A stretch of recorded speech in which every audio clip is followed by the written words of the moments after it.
Swanick, away you go. Thank you, Laska Hirlock, and 4 minutes. May I welcome Minister Naughton to the House today, and thank you for coming to the House to discuss this very important and worrying issue. Actually, Senator Martin Conway actually raised this same issue during yesterday's order of business, and it shows that there is cross-party support and immediate action needs to happen with this regard. As you know, there are currently 1,100 post offices across the state, and reports have claimed that An Post intends to close 400 of these, in particular in rural areas. And this is a frightening reality for many people in rural Ireland who are already witnessing a decline in the services offered to them. In Mayo, just before the summer, there was a great anger over the closure of an Ulster bank branch in Ballyhonus, which just came a couple of years after the closure of the AIB bank in the same town. The common remarks at that time were that older people in particular were disproportionately impacted by the decisions, as many preferred to go into their branch and deal with people rather than using online banking. And this, of course, is understandable, especially in the older cohort of people. Now, instead, they have to travel further afield to do their day-to-day banking. The exact same is going to happen with the post office network, and there's going to be very real distress imposed upon people if the reported closures go ahead. The Post Office Network Business Development Group, under the chairmanship of businessman Bobby Kerr, looked at a range of additional services that could be delivered by the government through the existing post office network, if the government and indeed An Post were willing. There are ample measures that could be taken from the report. One of the recommendations related to the introduction of the option of paying for motor taxation in post offices. I know that this matter is under deliberation, and I would like to know, Minister, where your department currently stands on this issue. The An Post network themselves acknowledge that today they provide many services for government departments and agencies, but believe that there are many more government services that can be provided through the post office network.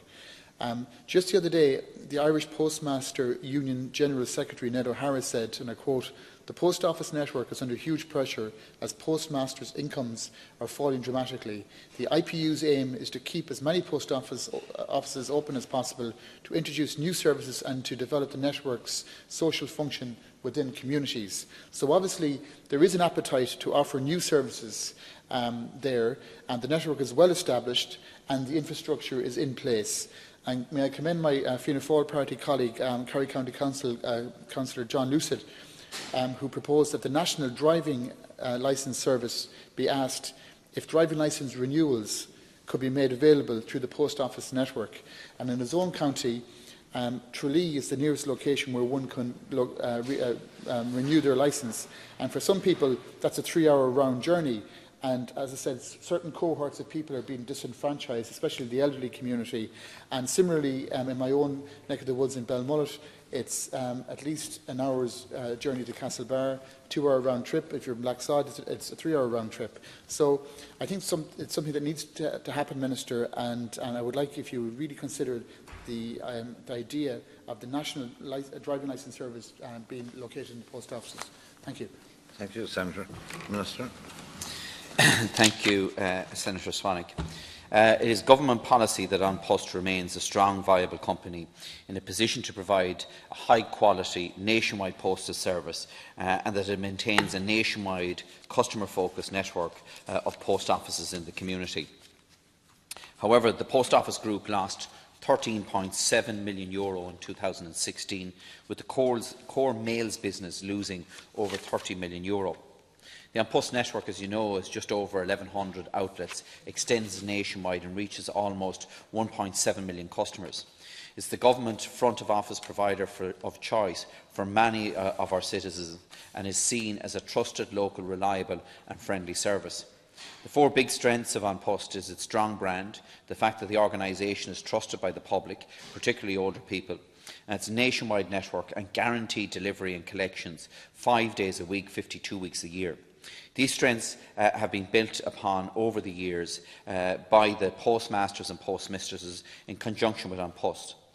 With its nationwide reach, the company brings vans and postal workers to every single premises in Ireland 5 days a week, 52 weeks of the year. This is a valuable service, particularly in rural areas and for rural-based businesses. To protect this service, I repealed the cap on the price of the stamp because, despite advice to the contrary, I believe that a 5-day-a-week service is an asset to be developed, not undermined. Government is fully committed to a sustainable post office network which sees it as a key piece of financial and social infrastructure for both urban and rural areas. Part of the strengths of the An Post brand and one of its selling points is that it reaches all parts of the country and can be accessed by anyone. I expect this to be a cornerstone of any future strategy for the company and indeed the post office network. An Post, as you know, has entered a period of structural change and decline in activity, mainly due to the impact of e-substitution on mail volumes and post office transactions. The environment in which the post office operates is changing, and the network needs to change to thrive, particularly with the move to digital transactions. This involves harnessing existing strengths, such as the trusted brand and the relationship of postmasters with individual communities, to build the network of the future. There will be opportunities to develop new or enhanced product lines for the network, and I am keen that this would include the concept of digital assist, whereby the post office will become a default option for the provision of government services for those who are not comfortable in the digital space. The post office plays an important role in serving the needs of businesses and domestic customers alike, and this is at the forefront of An Post's mandate. I am acutely conscious of the value placed by communities in both rural and urban areas on services provided by post offices, and I am concerned to ensure that the needs of those communities continue to be met. Government remains fully committed to a sustainable post office network, which it sees as a key piece of economic and social infrastructure for both rural and urban areas. In response to the challenges it is facing, a strategic review of An Post, including the post office network, which will identify the changes and restructuring necessary to maintain the company on a sound financial footing, was initiated and is nearing completion. All opportunities are being assessed by An Post in the context of that strategic review. Until such time as the review has been finalised and assessed, it is not possible to comment further. Government will be briefed once a definitive strategy has been agreed. Have I still time, or am I out? You're all right for this. Yeah. Just to answer Senator Swanick in relation to the driving licence, I think there were issues in relation to the tendering process at the time, both in relation to the criteria that were used, but also the offering that was and bid that was made by An Post. I think it's hugely frustrating. Not just in counties like Mayo and Kerry, but in my own county of Roscommon, where people have to travel to Roscommon town to avail of this service. I think it is a service that can and should be provided in the post offices. This contract will be coming up for renewal, but there are many, many more services. The example that we've given in the past is motor tax, but motor tax is only one of a whole myriad of services that could be provided. And I think I'm one of 5 members of the Oireachtas who actually made a submission to the Kerr report. Very few TDs or senators did, and I specifically focused on that point in my submission, and I'm determined to see that submission delivered upon. Thank you, Minister. Thank you, Minister. And Supplementary. I acknowledge your answer there, and I thank you for your comprehensive answer. And I suppose at the end of the day, you know, as you said, An Post lost 13.7 million, so it makes sense that the more services we provide in the post office, the more profitable it will be. And it really, at the end of the day, we're about serving communities and serving people who maybe do not have a voice. And it just saddens me to think that elderly people are being disenfranchised, having to travel a long distance. But I acknowledge the efforts, and I acknowledge the fact there's a review process in place, and I thank the Minister for his response. Thank you.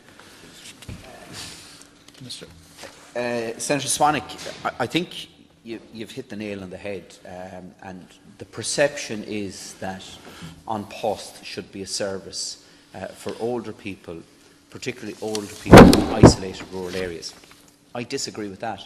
I think An Post can be a service for the whole community, both in urban and rural Ireland. And we need to turn the post offices into places that people will visit regularly, and particularly younger people, not just at Christmas or when they're going on holidays. And if you look at it, our own generation here, Senator Higgins, yourself, Senator Swanick, and myself, you know, when do we go into the post office? We go into the post office at Christmas when we're buying stamps to send Christmas cards, because many of us still do that. Or we go into the post office when we're renewing our passport or getting foreign exchange. Now, what do we need to do to make sure that our generation is using the post office? That is the challenge. It's not just about the older generation. And yes, we need to provide new and enhanced services, and we can do that. But we also need to expand the financial services. Like the banking network and banks across the country have abandoned provincial towns and rural Ireland. An Post can fill that void and not only provide the range of services that were there before, but other new innovative financial services that haven't been available heretofore. 1 in 7 people in Ireland, both young and old, have never used the internet. So take an organisation like bonkers.ie or switcher.ie, where people, by going online with their electricity bill, and as Minister for Energy, I have to be conscious of this, people can save up to €300 a year on their electricity bill, many of them in fuel poverty, and many of them not availing of this because they're not able or prepared to go online to do it. That's a service that the Post Office could provide, a valuable service in those communities, both urban and rural, benefiting the public, benefiting the postmaster in relation to footfall, and benefiting the economy as a whole. When do you think, Minister, the review will be complete?